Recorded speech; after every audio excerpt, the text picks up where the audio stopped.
और यह गेहूं के खेतों में अचानक भीषण आग, सैकड़ों बीघा फसल नष्ट। वृंदावन नाव हादसे में मृतकों की संख्या 13 पहुंची, 3 अभी भी लापता। 250 लोगों की टीम 20 किलोमीटर तक चला रही search operation. Delhi Dehradun expressway पर ब्रेक फेल होने से बड़ा हादसा, एक के पीछे एक गाड़ी टकराने से कई वाहन क्षतिग्रस्त। कोलकाता में ड्रग तस्करों के खिलाफ और यह गेहूं के खेतों में अचानक भीषण आग, सैकड़ों बीघा फसल नष्ट। वृंदावन नाव हादसे में मृतकों की संख्या 13 पहुंची, 3 अभी भी लापता। 250 लोगों की टीम 20 किलोमीटर तक चला रही सर्च ऑपरेशन।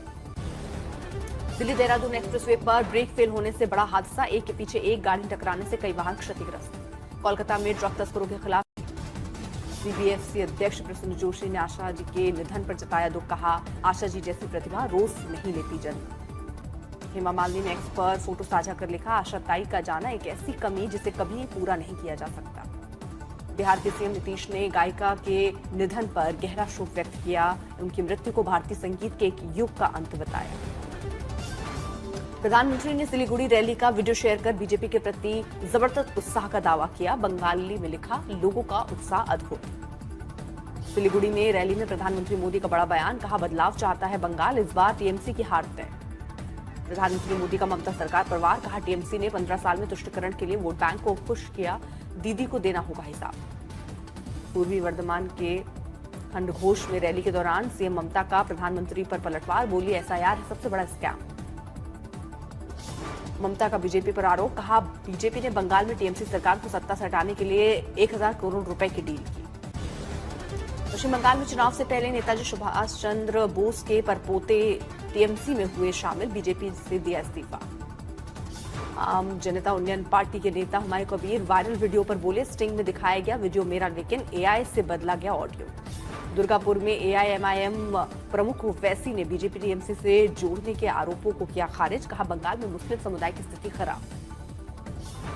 दिल्ली में आज नारी शक्ति वंदन सम्मेलन को संबोधित करेंगे प्रधानमंत्री। महिला आरक्षण विधेयक पर 16 अप्रैल से शुरू होगा 3 दिवसीय संसद का विशेष सत्र। पूर्व मेदिनीपुर के नंद कुमार विधानसभा क्षेत्र में सीएम योगी की चुनावी सभा, बोले बंगाल प्रेरणा की भूमि है, नेताजी सुभाष चंद्र बोस और धारा 370 का किया जिक्र।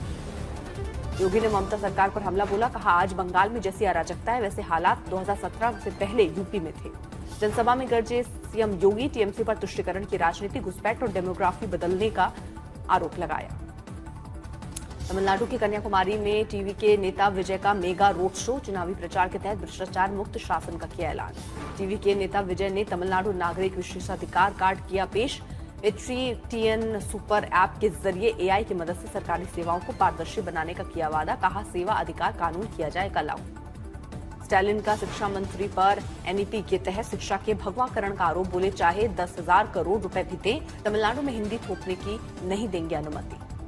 स्टालिन ने एआईएडीएमके पर बीजेपी से गठबंधन कर तमिल विरोधी नीति अपनाने का आरोप लगाया, तमिल भाषा और राज्य हितों से किया समझौता। तमिलनाडु के मदुरई में बीजेपी अध्यक्ष नितिन नवीन की चुनावी रैली, कहा तमिलनाडु में एनडीए की लहर, गठबंधन बनाएगा सरकार। 14 अप्रैल को प्रधानमंत्री मोदी दिल्ली देहरादून एक्सप्रेसवे का करेंगे लोकार्पण, उद्घाटन से पहले डाक काली मंदिर में करेंगे पूजा अर्चना। दिल्ली देहरादून एक्सप्रेसवे के उद्घाटन समारोह की तैयारियां तेज, सीएम धामी ने मौके पर पहुंचकर तैयारियों का जायजा लिया। राष्ट्रपति आज से 16 अप्रैल तक गुजरात और महाराष्ट्र दौरे पर रहेंगी, कई दीक्षांत समारोह में होंगी शामिल। गुजरात के डिप्टी सीएम वडोदरा स्थानीय निकाय चुनाव को लेकर प्रचार करते नजर आए। वडोदरा में जिला पंचायत चुनाव के लिए social media influencer Ankita Parmar को टिकट, 4 सीट से लड़ेंगे चुनाव। बिहार में नीतीश कुमार के बाद नेतृत्व की तलाश तेज, शिवराज सिंह चौहान को बनाया पर्यवेक्षक, 15 अप्रैल को राज्य को मिल सकता है नया मुख्यमंत्री। जेडीयू नेता ललन सिंह ने खुद को मुख्यमंत्री पद की दावेदारी से खारिज किया, बोले एनडीए विधायक ही बिहार के अगले मुख्यमंत्री का करेंगे फैसला। जम्मू में बीजेपी नेता ने महिला मोर्चा की बाइक रैली को दिखाई हरी झंडी, नारी शक्ति अधिनियम के समर्थन में कार्यक्रम। जम्मू कश्मीर के भद्रवाह में निकाली गई विशाल पदयात्रा, नशा मुक्त जम्मू कश्मीर अभियान में स्कूली बच्चों के बीच बढ़ाई गई जागरूकता। उत्तराखंड को भी नशा मुक्त राज्य बनाने की मुहिम, सीएम पुष्कर सिंह धामी ने लोगों को दिलाई नशे के खिलाफ शपथ। तेलंगाना के संगारेड्डी में हाइड्रा का अवैध अतिक्रमण के खिलाफ बड़ी कार्रवाई, 15,000 करोड़ रुपए की सरकारी भूमि पर बने अवैध निर्माणों को किया गया ध्वस्त। बैडमिंटन में भारत की बड़ी उपलब्धि, 20 साल के आयुष शेट्टी ने रचा इतिहास, एशिया चैंपियनशिप में जीता सिल्वर मेडल। 61 साल बाद मेंस सिंगल फाइनल में पहुंचने वाले भारतीय खिलाड़ी आयुष का फाइनल तक का सफर रहा दमदार और संघर्षपूर्ण। जम्मू कश्मीर के बांदीपुरा की गुरेज घाटी में भारतीय सेना ने आयोजित की कोट भर्ती रैली। 6 महीने की अवधि के लिए युवाओं को दिया जाएगा रोजगार। छत्तीसगढ़ में दुर्ग पुलिस ने 205 जो गुम हुए मोबाइल मालिकों को लौटाए। वापस किए मोबाइल की कीमत 50 लाख। जम्मू कश्मीर के पुंछ में बैसाखी पर निकाला गया भव्य नगर कीर्तन। धूमधाम से मनाया गया खालसा पंथ का स्थापना दिवस। ओडिशा के पुरी में श्री जगन्नाथ मंदिर के रत्न भंडार की सूचीकरण प्रक्रिया से पहले अहम बैठक आयोजित। आज से शुरू होगी आंतरिक रत्न भंडार मतगणना। दिल्ली में 69वीं संडेज ऑन साइकिल रैली का आयोजन। बड़ी संख्या में लोग हुए शामिल। अच्छी सेहत और फिटनेस का संदेश। देवघर में श्रावणी मेले की तैयारियों का अधिकारियों ने लिया जायजा। श्रद्धालुओं की सुविधा के लिए जरूरी दिशा निर्देश।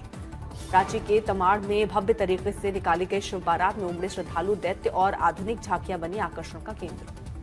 इस साल 3 जुलाई से जम्मू कश्मीर में शुरू होगी पवित्र श्री अमरनाथ यात्रा। 28 अगस्त को रक्षाबंधन के दिन संपन्न होगी यात्रा।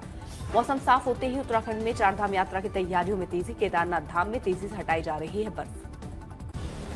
मौसम साफ होते ही उत्तराखंड के बागेश्वर से चमकने लगी हिमालय की बर्फीली चोटियां। शानदार नजारे का दीदार करने बैजनाथ पहुंचे पर्यटक। जम्मू कश्मीर के पहाड़ी इलाकों में बर्फबारी से बदला मौसम का मिजाज। डोडा, बनिहाल और कुपवाड़ा में भारी बर्फबारी। कुपवाड़ा में साधना टॉप पर ताजा बर्फबारी। पहाड़ों पर बर्फ की मोटी चादर। डोडा में बर्फबारी से चारों ओर देखा शानदार नजारा। बर्फबारी से तापमान में गिरावट। पूरे इलाके में ठंड। बनिहाल में बर्फबारी से अद्भुत नजारा। जम्मू कश्मीर में बर्फबारी से टूरिस्ट प्लेस पर पर्यटकों को मिल रही है रफ्तार। सापावर विश्वास ठेवावा पण पोरींवर नाही।